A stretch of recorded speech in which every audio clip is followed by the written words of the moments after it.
Hola, bienvenidos. Un verdadero placer encontrarnos aquí en este espacio periodístico. Bueno, hoy en esta edición vamos a abordar distintos y variados temas. En primer lugar, bueno, nos metemos en algo de estricta coyuntura. ¿Qué pasa con el tipo de cambio, ¿no?, que ha tenido tantos vaivenes en estas últimas semanas?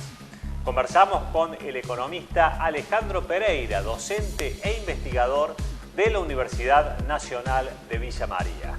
También analizamos el régimen de promoción de las economías del conocimiento, ¿no?, que impulsa el gobierno provincial, con Raúl Dillo Bambatista, presidente del Clúster Impulso Tecnológico. Otro tema, ¿no? La Fundación FADA ha realizado un estudio bastante interesante, ¿no?, para analizar los componentes que conforman los precios de productos básicos como la leche, la carne y el pan. Un estudio que revela cuestiones asombrosas, que seguramente no conoces. Y bueno, esto lo conversamos con David Mioso, economista jefe de FADA. Y finalmente entramos en las empresas familiares, ¿no?, en este mundo de las empresas familiares, de qué manera fueron impactadas por este contexto que estamos viviendo desde el mes de marzo. Lo dialogamos con Natalia Christensen, presidenta de IAD. Todos estos temas entonces aquí en esta edición de Cadena de Valor. Este bloque es auspiciado por la Asociación de Empresarios de la Región Centro Argentina. Bien, comenzamos con el desarrollo del programa. Y una pregunta, ¿no? ¿Qué pasa con el tipo de cambio? ¿Qué pasa con estas subas y bajas, ¿no?, del precio del dólar? Se volvió loco el mercado, ¿no? Una situación que hacía años que no se vivía, ¿no? Porque generalmente sube, pero de ahí que sube y baja no es algo habitual. Bueno, estos interrogantes se los planteamos al economista Alejandro Pereira, docente e investigador de la Universidad Nacional de Villa María.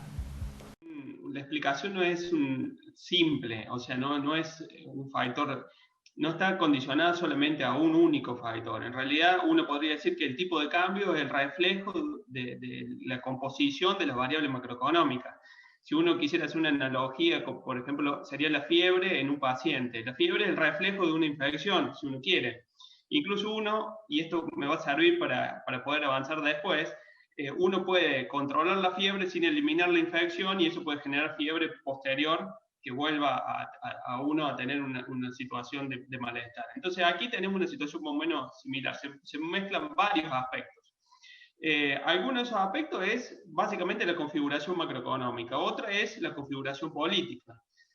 Teníamos una situación, uno podría llamarla inestable en términos políticos, y eso genera una presión sobre una función del tipo de cambio que es el dólar financiero. El dólar básicamente tiene dos grandes funciones. El dólar comercial, que es el dólar de referencia para el comercio internacional, y un dólar financiero, dado que la Argentina tiene una economía que se maneja con dos monedas, es bimonetaria, ¿sí? Tiene para ahorro y unidad de cuenta de bienes de valor el dólar, y para transacciones y unidad de cuenta de bienes de intercambio habitual, el peso.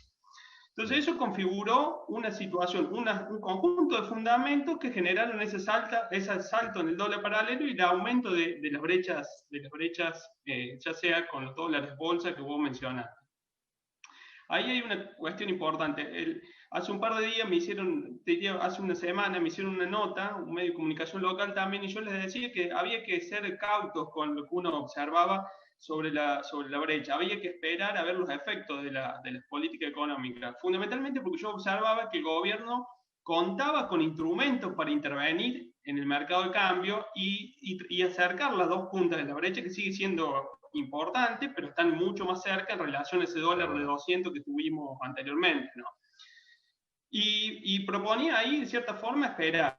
Bueno, creo que en eso no fue muy lejos. Evidentemente vimos una caída importante de la brecha, que es poco habitual. Generalmente el oficial se acerca al dólar libre, no al dólar libre que baje, no es muy común. Porque generalmente cuando se dan esos saltos, ya el Estado no cuenta con instrumentos de intervención. O sea, ya los agentes descuentan que el gobierno no tiene ningún instrumento para intervenir.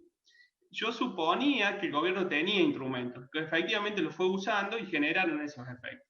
Ahora lo que haría ahora sería modificar en cierta forma la recomendación que hice en su momento. Ahora lo que recomendaría es que el gobierno no interprete que con esto ya solucionó el problema. ¿Y cómo lo ves vos?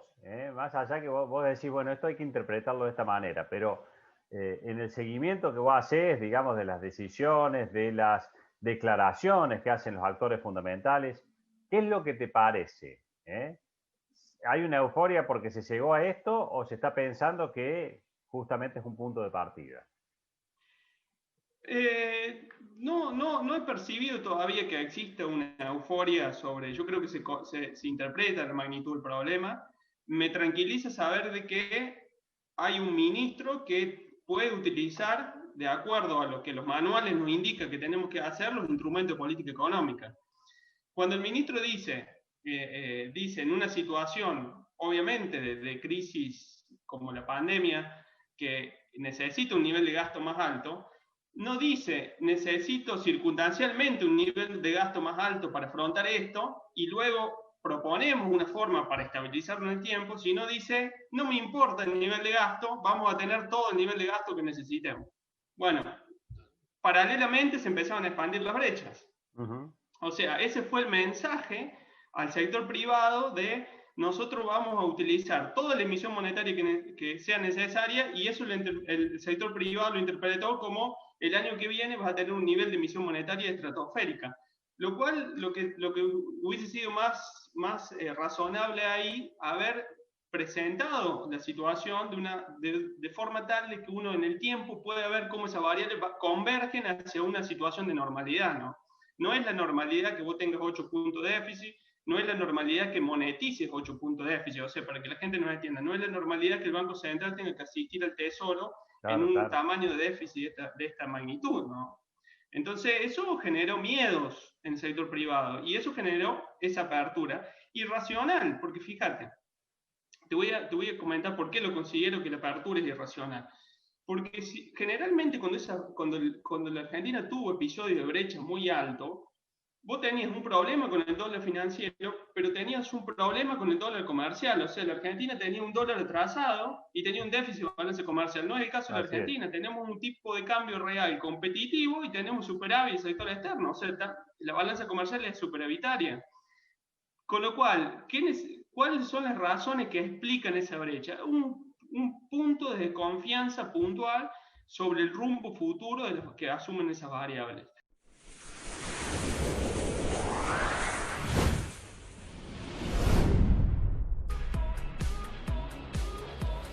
Bien, y vamos a una noticia breve porque se incrementa la exportación de carne de cerdo. Juan Uccelli, un referente de la producción porcina, informó que continúa creciendo el volumen de carne y subproductos de cerdo vendidos al exterior.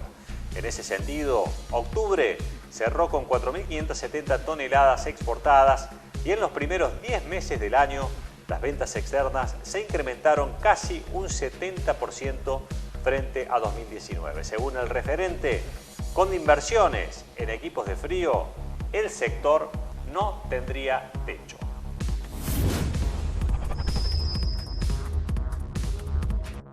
Bien, luego de esta información vamos rápidamente a una pausa, enseguida regresamos.